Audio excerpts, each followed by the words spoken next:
Assalamualaikum warahmatullahi wabarakatuh.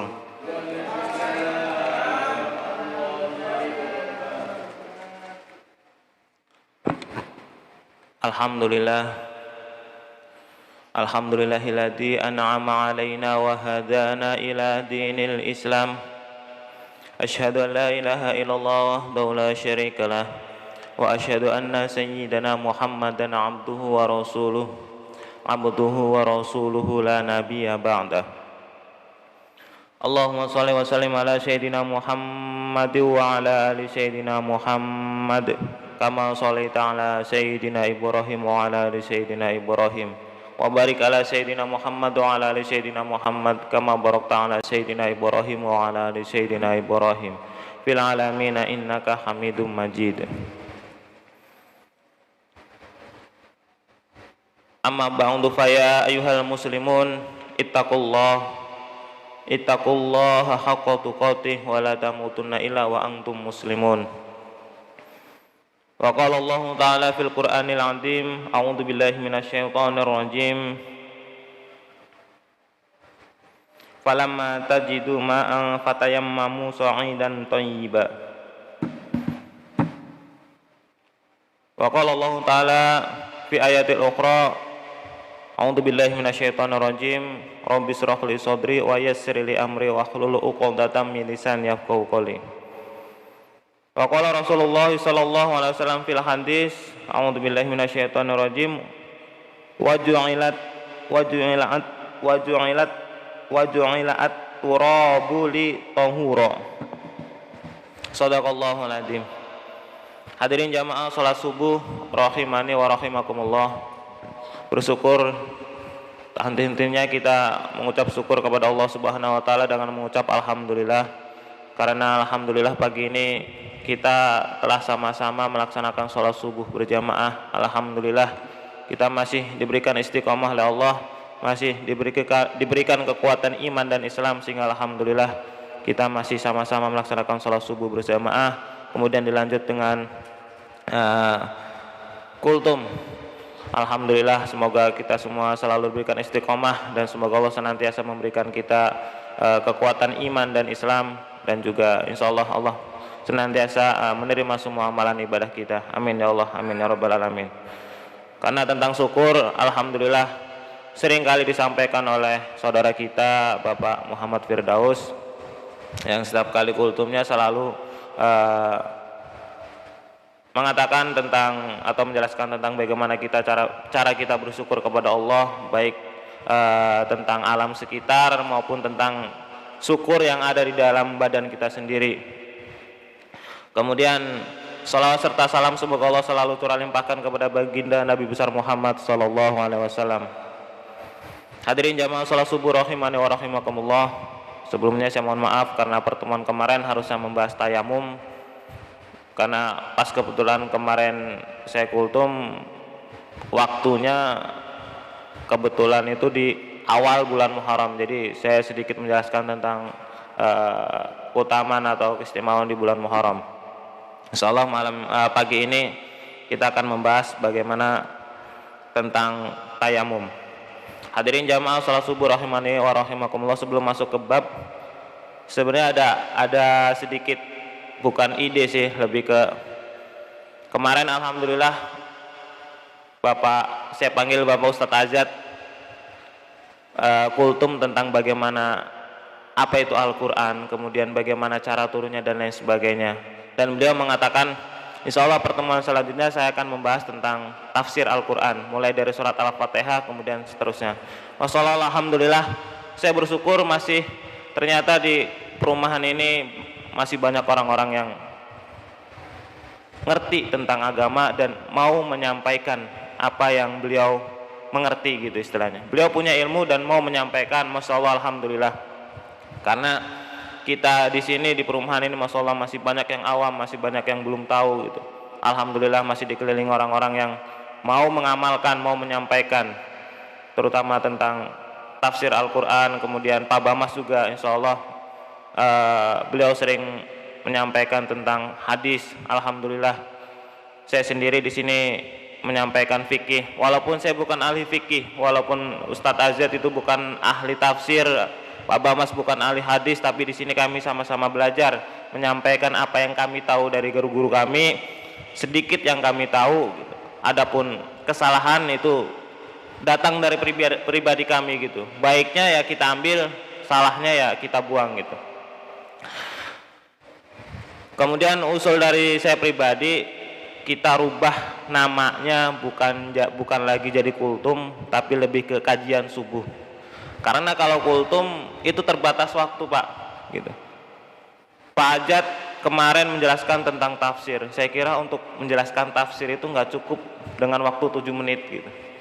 Makanya kita rubah namanya bukan kultum subuh tapi kajian subuh. Pak Bamas menjelaskan hadis, kemarin cuma 3 hadis. Insya Allah kalau namanya diganti dengan kajian subuh bisa menjelaskan 5 atau sampai 7 hadis gitu. Saya insya Allah menjelaskan tentang fikih-fikih dasar, terutama tentang hal-hal ibadah, dasar-dasar ibadah. Nah, saya kira juga nggak cukup waktunya kalau hanya 7 menit gitu. Ya, setuju ya Pak Agip ya. Jadi judulnya diganti, bukan lagi kultum subuh tapi lebih ke kajian subuh. Bukan berarti kami yang di depan lebih pintar, lebih cerdas, bukan. Kita sama-sama belajar, kita sama-sama lebih ke mengingat lagi, karena saya yakin semua di sini sudah tahu gitu tentang fikih-fikih. Hadirin jamaah salat subuh rahimani wa rahimakumullah. Langsung masuk ke bab, yaitu bab tayamum. Kemarin kita sudah menjelaskan bagaimana tentang air, kemudian wudhu, mandi, dan sekarang adalah tayamum. Apa sih tayamum itu? Tayamum adalah, di sini dijelaskan adalah tayammu huwa isalu turabi ilal wajhi wal yadaini bi syara'ita mahsusatin wa huwa yaqumu maqamal wudu'i wal ghusli fi ba'dil ahabin fil ba'di ahain. Tayamum itu adalah mengusap debu ke wajah dan kedua tangan dengan syarat-syarat khusus, dan ia dapat menggantikan wudu atau mandi pada keadaan tertentu. Kemarin kita sudah bahas tentang wudu, yang kita ketahui bahwasanya kita semua sudah ketahui kalau bersuci itu dengan menggunakan air. Tapi ada dalam keadaan tertentu kita bisa menggunakan debu untuk bersuci, yang disebut dengan tayamum. Keadaan-keadaan apa saja yang kita bisa melakukan tayamum? Diantaranya yaitu ketika kita musafir di padang pasir yang kita sama sekali tidak menemukan air, atau kemudian di saat kita sedang sakit yang benar-benar kita ketika sakit itu tidak bisa terkena air, atau mungkin dari saran dokter jangan terkena air, yang akibatnya itu bisa menyebabkan penyakit kita semakin tambah parah gitu. Makanya kita diperbolehkan untuk tayamum. Begitu mudahnya Allah memberikan kita kemudahan dalam hal ibadah, maka tidak ada alasan untuk kita untuk meninggalkan ibadah dalam keadaan apapun dan dimanapun. Hadirin jamaah salat subuh rahimani wa rahimakumullah. Kemudian bagaimana tata cara tayamumnya? Kaifiyatut tayamum atau tata cara tayamum. Wa kaifiyatut tayamum ayyuhdarut turabal ladzi lahu gubaru. Artinya adalah menghadirkan debu-debu yang tipis. Debu-debu yang tipis ini, karena kitab yang saya kaji ini adalah menurut fikih mazhab Imam Syafi'i, beliau lebih mengutamakan kehati-hatian ya, meninggalkan yang ragu-ragu tapi melaksanakan yang benar-benar yang hati-hati banget gitu. Nah, terutama dalam bab tayamum ini dikatakan bahwasanya debu yang tipis atau debu yang memiliki debu yang tipis. Bagaimana debu yang memiliki debu yang tipis itu? Maka dikatakan Imam Syafi'i itu, atau ulama-ulama Imam Syafi'i, debu yang tipis itu adalah debu yang memiliki debu tipis, bukan berarti debu yang nempel di meja atau nempel di kaca. Nah, Imam Syafi'i itu tidak menganjurkan untuk pakai debu itu, Pak, tapi lebih menganjurkan lebih ke debu yang memiliki debu tipis. Nanti kita bahas selanjutnya. Kemudian mana tadi? Hatta yusbihalahu gubarun na'imun, yaitu sebelumnya nih ya juzu ang ta'milat tiyanal musamma indana. Kita ambil debu, kemudian sebelum kita mengusap ke wajah kita maka ditepuk dulu debu itu supaya debu-debu yang tebal yang ada di tangan kita itu jatuh dan yang ada di tangan kita tuh lebih tipis debunya. Summa tadribu bikaffaika wa anta mufarriqu asabi'ak, yaitu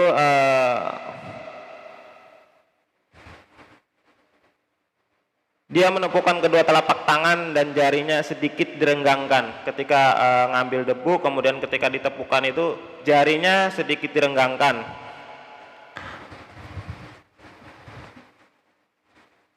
Kemudian selanjutnya adalah watamsu bihima wajhaka badian bi'a'lamu wa ta'ammuhu bil masqi summa tadribu bikaffaika thaniyan 'ala turab.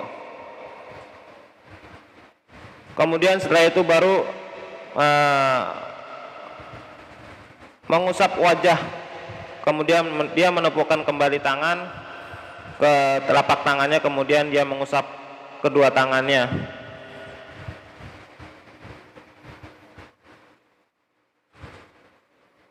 Watam subikafikal yusral yadal yumna ilal marafik summa bikafikal yumnal yadal yusra kadalik.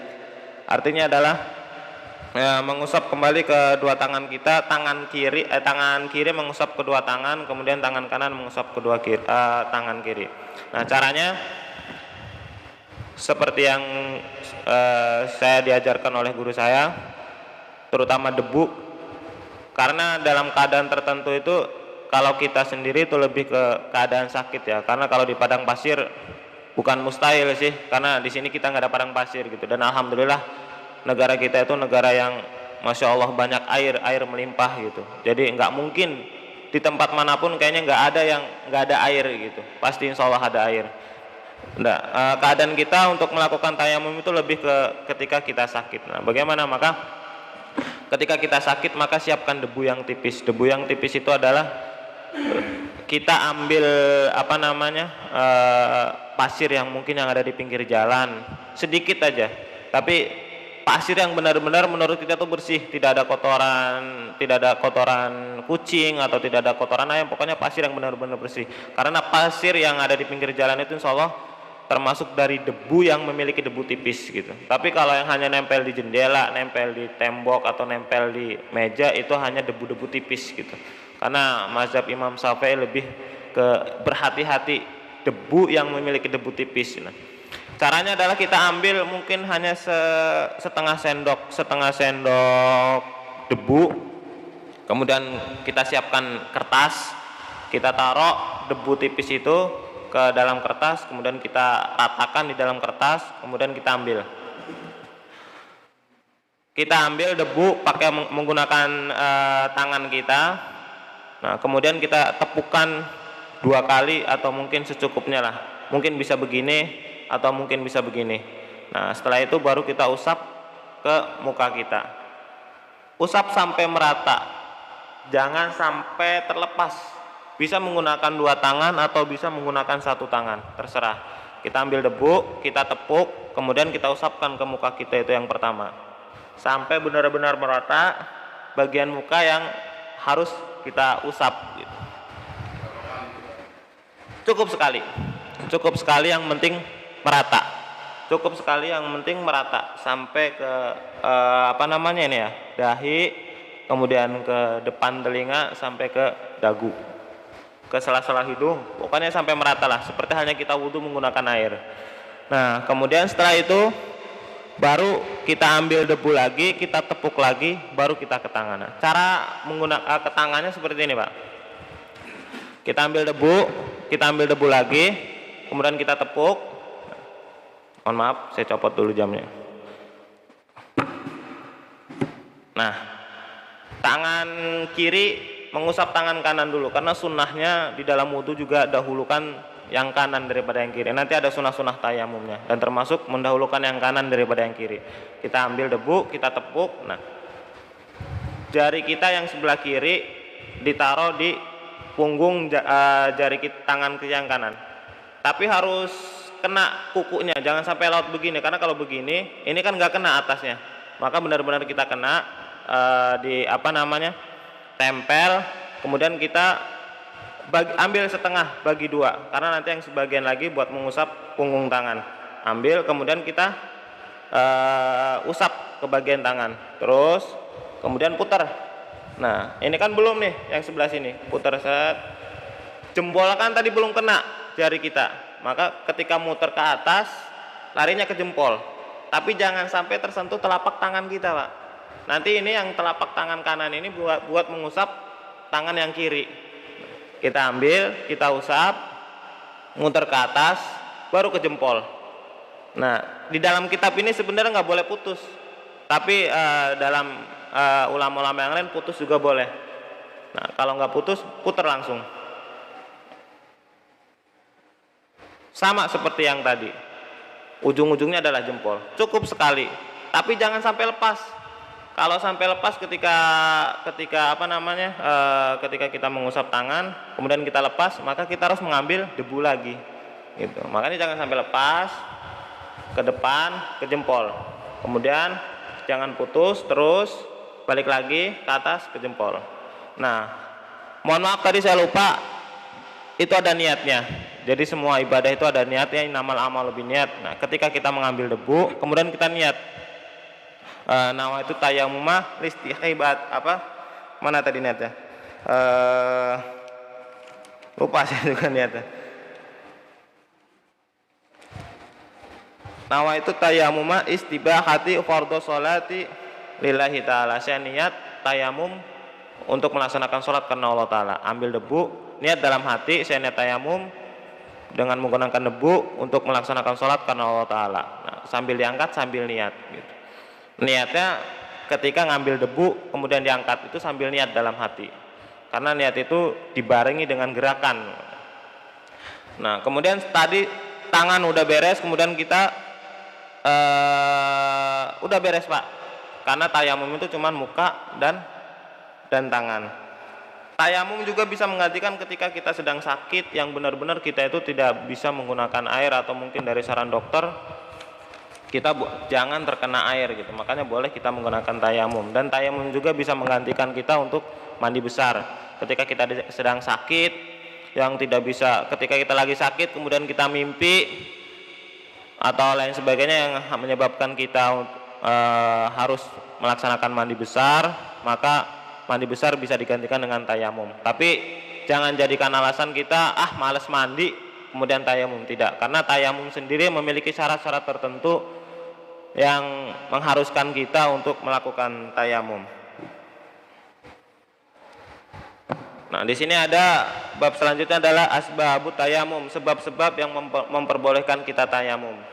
Nah, sebab-sebab yang memperbolehkan kita tayamum yang pertama adalah as-sababul ladzi yubi'ut tayamum faqdul ma kal musafiris sokhra aw khawfu qusulid dorori min isti'malil ma'i kal marid alladzi ya'rifu dzalika bi nafsihi aw bi ikhbari tabibin.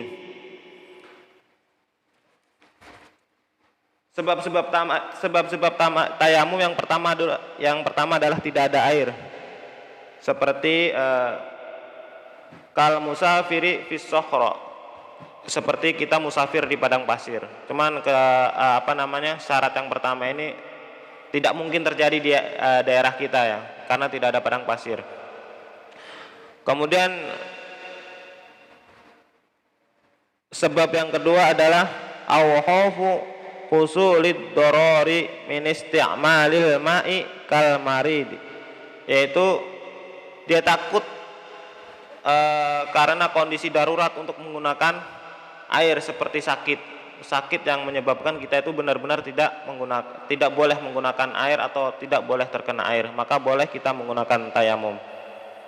Kemudian adalah alladzi ya'rifu dzalika bi nafsihi au bi ikhbari tabib, yaitu sakit yang mungkin kita tahu sendiri sakitnya, yang benar-benar kita tuh benar, oh nggak boleh kena air nih, kalau kena air nanti sakit kita akan parah. Nah, maka boleh kita menggunakan tayamum untuk bersuci.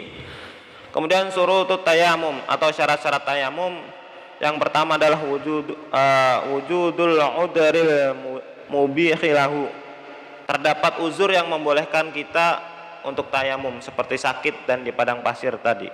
Kemudian dukhulu waqtis shalah, sudah masuk waktu sholat Pak. Jadi kalau sudah masuk waktu sholat baru kita boleh tayamum.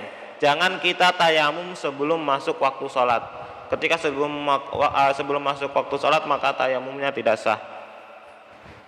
Kemudian tolabul ma, sudah mencari air kemana-mana tapi tidak dapat debu gitu, tidak dapat air. Kita cari kemana-mana, udah muter-muter kemana-mana nggak ada air, baru boleh kita menggunakan tayamum. Tapi kayaknya di daerah kita nggak mungkin. Ketika kita di rumah kita mungkin menggunakan jet pump kita mati, lagi mati lampu dan lain sebagainya, mungkin di tetangga kita masih mempunyai stok air, maka cari dulu airnya Pak gitu. Jangan sampai kita air jet pump mati, kemudian ya udahlah tayamum aja, boleh tayamum ini. Nah, itu tidak diperbolehkan. Kemudian terakhir adalah at-turabut tahurul ladzi lahu ghubar, debu yang suci yang memiliki debu tipis, yang seperti di awal saya katakan adalah menurut mazhab Syafi'i adalah debu yang memiliki debu tipis, bukan hanya sekedar debu gitu. Hadirin jamaah salat subuh rahimani wa rahimakumullah. Kemudian ada di sini selanjutnya adalah faraidut tayamum atau rukun-rukun tayamum. Rukun-rukun tayamum ini ada 4 Pak. Yang pertama adalah an-niyah. Jelas segala sesuatu ibadah itu diawali dengan niat. Innamal a'malu binniyat. Kemudian yang kedua adalah mashul wajhi. Diawali dengan mashul wajhi ini adalah mengusap wajah. Kemudian mashul yadaini ma'al mirfaqaini bidorbatain, mengusap kedua tangan dengan 2 tepukan. Yang tadi saya awal katakan bahwa ketika kita ambil debu, sebelum kita mengusap ke tangan maka tepuk dulu debu itu dengan 2 tepukan.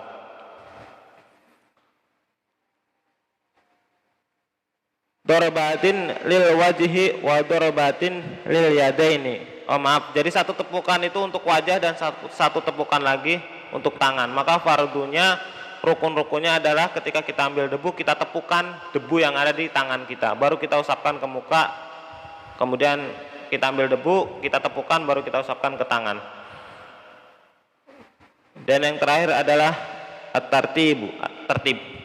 Enggak jauh beda dengan rukun-rukun wudu. Kalau rukun-rukun wudu kan ada 6. Di antara yang pertama adalah innamal a'malu binniyat, sama niat. Kemudian faksilu wujuhakum, membasuh muka.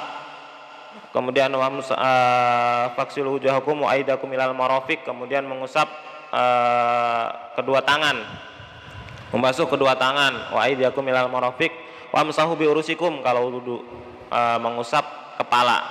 Karena untuk tayamum tidak ada kepala, hanya muka dan kedua tangan.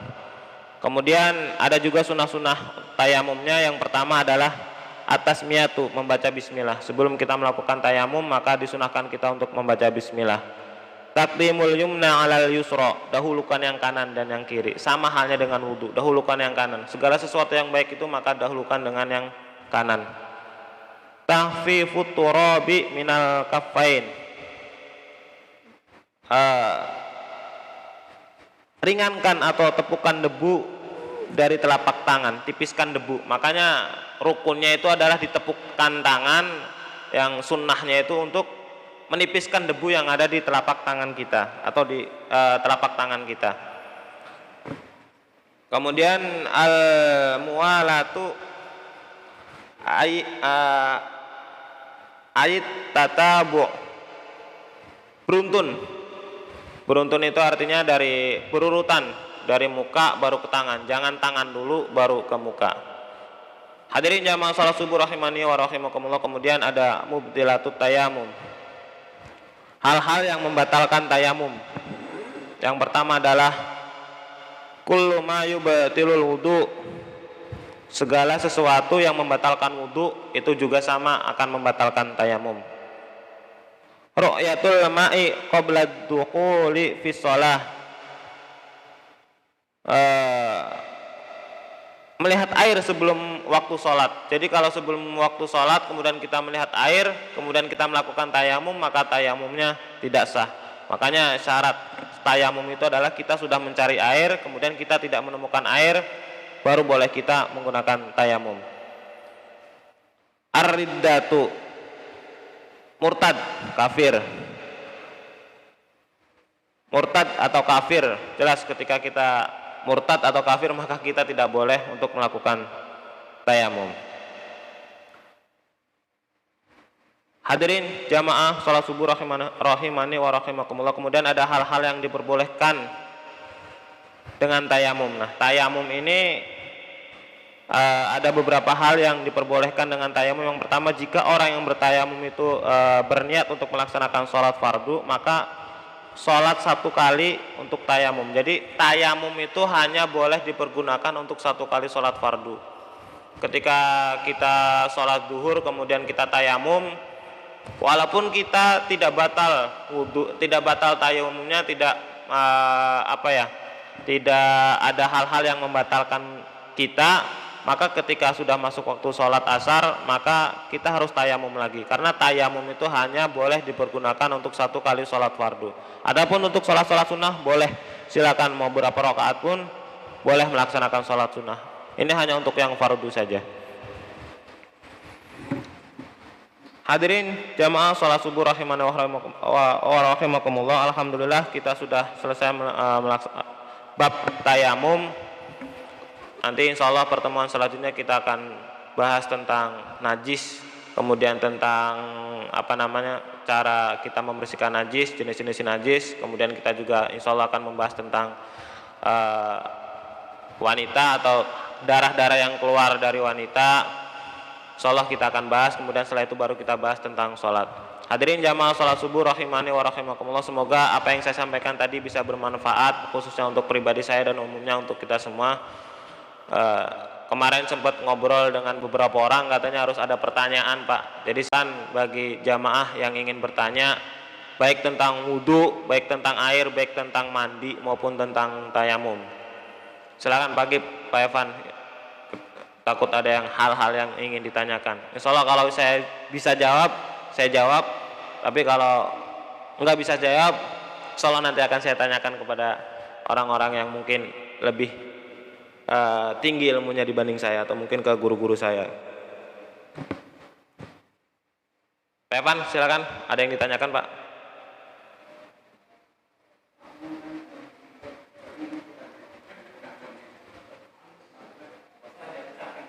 Oke, katuran.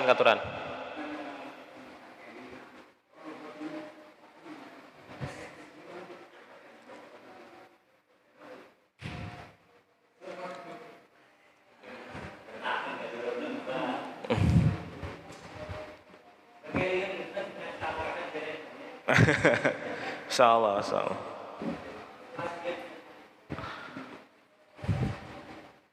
Katuran Pak Amri.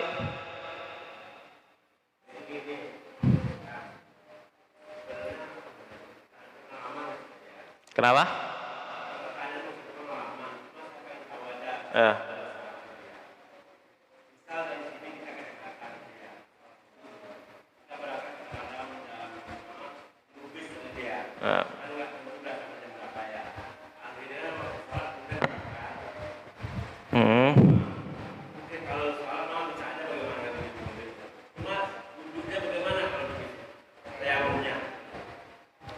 Kalau wudu di bis.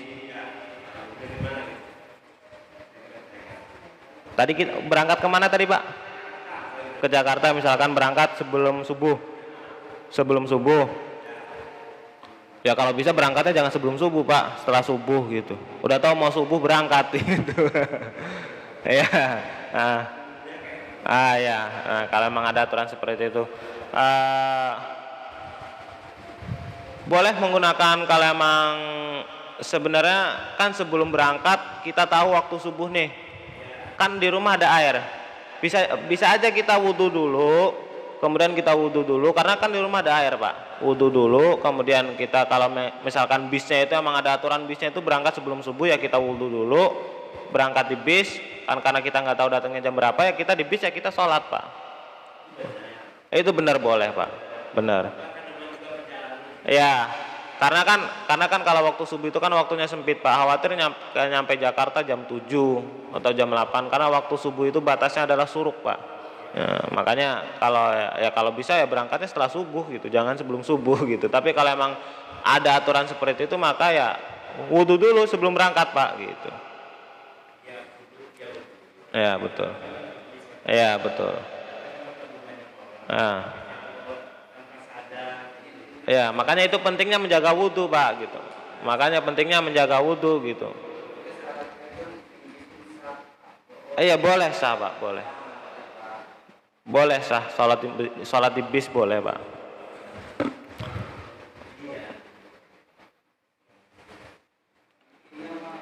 Jadi intinya Pak Amri itu kan hanya berangkat mau ke Jakarta, kemudian berangkatnya sebelum subuh. Nah, khawatir nyampe Jakarta itu sudah waktu suruk atau lewat. Makanya bagaimana sholatnya tadi tuh saya sampaikan ya kalau bisa berangkatnya setelah subuh. Kalau nggak bisa maka sebelum berangkat itu kita ambil wudhu. Berusaha kita untuk menjaga wudhu kita.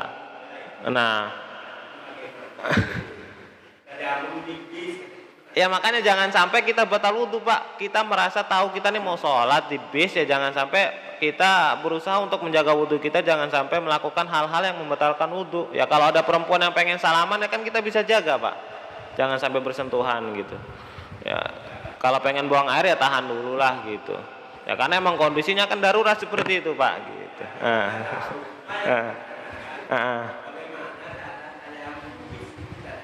Bagaimana cara sholat di bis?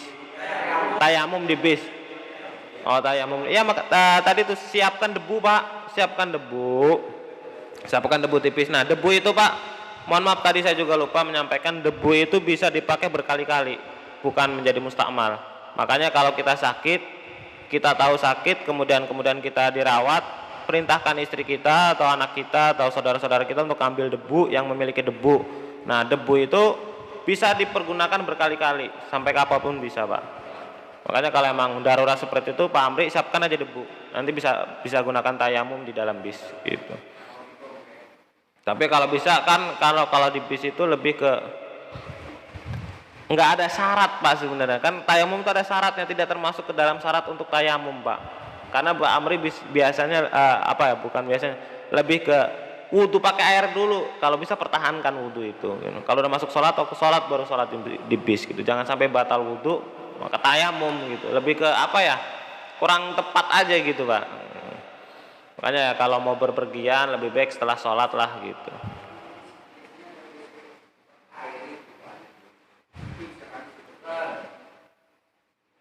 Ya. Nah, seperti yang saya sampaikan di awal bahwasanya di dalam kitab ini dikatakan debu yang memiliki debu tipis. Artinya kalau hanya nempel yang di jendela itu hanya debu doang Pak. Dia tidak memiliki debu lagi, itu hanya sekedar debu. Makanya kalau menurut mazhab Syafi'i dan menurut ulama-ulama mazhab Syafi'i itu disiapkan Pak. Kita ambil debu yang mungkin ada di pinggir jalan, tanah-tanah yang ada di pinggir jalan yang mungkin sekiranya itu bersih. Kita benar-benar debu itu udah bersih, maka kita ambil setengah sendok teh atau setengah sendok makan, kita taruh di kertas, kita ratakan debu itu, baru kita gunakan tayamum. Boleh kalau emang tidak ada debu ya lagi gitu. Kalau misalkan emang keadaannya kita tuh nggak ada yang kita suruh untuk mengambil debu, boleh kita. Tapi lebih ke tadi itu debu yang memiliki debu tipis Pak. Bukan nggak boleh, sebenarnya boleh gitu. Tapi ya lebih baik menggunakan sesuai dengan aturan lah gitu. Aturannya kan adalah debu yang memiliki debu tipis gitu. Makanya gampang sebenarnya Pak, kalau kita tahu, kalau kita sakit, kalau ini ya siapkan debu aja, dan debu itu bisa digunakan berkali-kali gitu. Kalau kita sakit ya kita siapkan debu untuk tayamum, setelah tayamum kita lipat pakai kertas, kita taruh lagi ya. Kalau mau tayamum lagi waktu udah masuk waktu sholat, kita mau sholat, maka tayamum lagi menggunakan debu yang sama, itu boleh. Yang mustakmal itu adalah debu yang kita habis usap jatuh, itu yang mustakmal gitu, dan itu tidak boleh digunakan lagi. Masya Allah, kali wakeh gitu.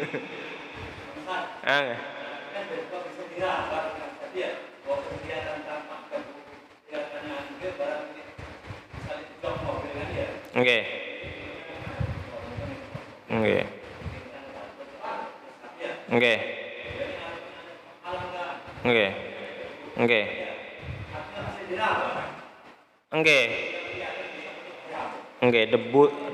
Debu yang bisa diraba. Pertanyaan mungkin sama kayak pertanyaan Kang Budi, debu yang mungkin nempel di jendela kaca gitu kan. Itu kan hanya sekedar debu, Pak. Di dalam kitab itu dijelaskan bahwa debu yang memiliki debu tipis, artinya debu dia memiliki debu lagi, Pak, gitu. Makanya kalau ulama-ulama seperti ada nanti kajian, kalau pengen lebih jelasnya itu lihat di kajian Buya Yahya, fikih Buya Yahya, fikih praktis Buya Yahya, ada di YouTube. Itu benar-benar dipraktekkan, ada debunya, kita ambil debunya itu pasir, yang memiliki pasir itu kan pasti memiliki debu tipis, Pak. Nah, pasir yang ada di pinggir jalan kita ambil setengah sendok, kita taburkan ke kertas itu atau ke meja. Nah, kalau ke meja kan nggak bisa dipakai lagi, lebih baik di kertas, biar beres tayamum bisa kita lipat, bisa kita simpan, bisa kita gunakan lagi gitu. Kalau emang nggak ada lagi boleh, Pak, boleh menggunakan debu tersebut, boleh. Yang penting ada kelihatan debunya lah gitu, jangan sampai kosong-kosong banget gitu. Pak Gib gimana?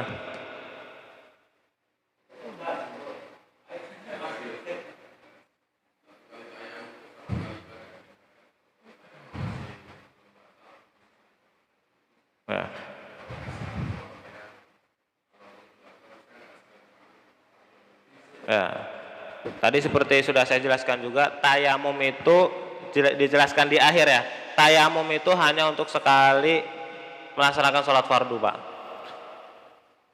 Jamak sholat pun harus menggunakan 2 kali tayamum. Misalkan kita sholat duhur nih, kemudian kita naudzubillah min dzalik, semoga kita semua disehatkan oleh Allah. Mungkin jam 3 sebelum asar kita harus melakukan operasi, misalkan. Otomatis kita harus menjamak sholat asar di sholat duhur. Nah, kemudian bersucinya itu dengan menggunakan tayamum, maka 2 kali, Pak. Jadi kita tayamum untuk sholat duhur, beres sholat duhur kita tayamum lagi untuk sholat asar, gitu. 1 kali tayamum hanya untuk 1 kali sholat fardu. Tapi untuk sholat sunnah boleh, berapa rakaat boleh, untuk ngaji boleh, untuk yang wajib itu hanya 1 kali. 1 kali tayamum untuk 1 kali sholat fardu. Gimana? Cukup ya? Insyaallah semoga bermanfaat. Saya mohon maaf apabila ada kesalahan, kayaknya terlalu panjang. Untung di awal saya rubah namanya bukan kultum menjadi kajian. Jadi nggak perlu minta maaf lagi, Pak Evan ya. Karena kajian itu bebas mau sampai jam 8 lah, ya kan? Alhamdulillah. Masyaallah. Hadirin jamaah salat subuh rahimani wa rahimakumullah, sebelum kita tutup kajian pagi ini, alangkah lebih baiknya kita berdoa kepada Allah Subhanahu wa taala, semoga Allah selalu memudahkan kita, memberikan kita kekuatan iman dan Islam. Semoga Allah senantiasa memberikan istiqomah kepada kita untuk terus beribadah kepada Allah. Allahumma shalli wa sallim ala sayyidina Muhammadin fil awwalin wal akhirin wa barik wa sallim wa radallahu tabarakan sadatina ashabi Rasulillahi azmain. Amin amin Allah amin. A'udzubillahi minasyaitonir rajim. Bismillahirrahmanirrahim. Alhamdulillahirabbil alamin. Lakal hamdu ya ma'bud hamdan syakirin hamdan na'imin hamdan yu'afin namhu ya kafiru majidah. Ya Rabbana lakal hamdu kama yanbaghi li jalali wajhikal karimi wa 'azimi sultanik. Allahumma shalli wa sallim ala sayyidina Muhammadin salatan tunzina biha min jamil ahwali wal afat wa taqaddalana bi jamil hajat wa tutahhiruna biha min jamil sayiat wa tarfa'una biha indaka 'ala darajat wa tubalighuna bi salawat min jamil khairati fil hayati wa badal mamat innaka ala kulli syai'in qadir. Allahumma shalli wa sallim ala sayyidina Muhammad wa ala ali sayyidina Muhammad. Allahumma ighfir lil mu'minina wal mu'minat wal muslimina wal muslimat al ahya'i minhum wal amwat innaka samiun qaribun mujibud da'wati wa qadil hajat innaka ala kulli syai'in qadir.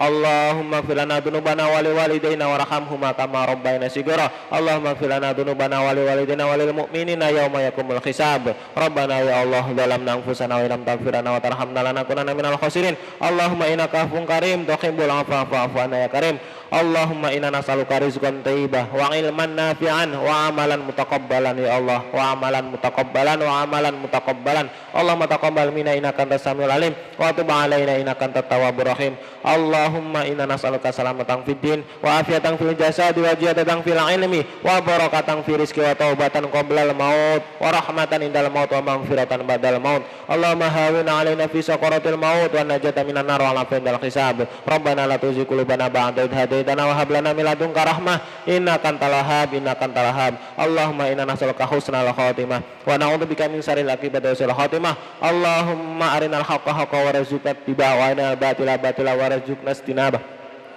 Allahumma rabbana hab lana min azwajina wa dhurriyyatina qurrata a'yun waj'alna lil muttaqina imama. Rabbana ya hatina min ladunka rahmatan wa hayyi lana min amrina rasada. Allahumma afina fi badani, Allahumma afina fi sami, Allahumma afina fi basari, la ilaha illa anta. Rabbana ya Allah hatina fi dunya hasanah wa fil akhirati hasanah wa qina adzabannar wa qina adzabannar wa qina adzabannar. Wa sallallahu ala sayyidina Muhammad wa ala alihi washabihi ajmain bi fadlika subhana rabbika rabbil izzati amma yasifun wa salamun ala mursalin walhamdulillahi rabbil alamin. Mohon maaf atas segala hilaf.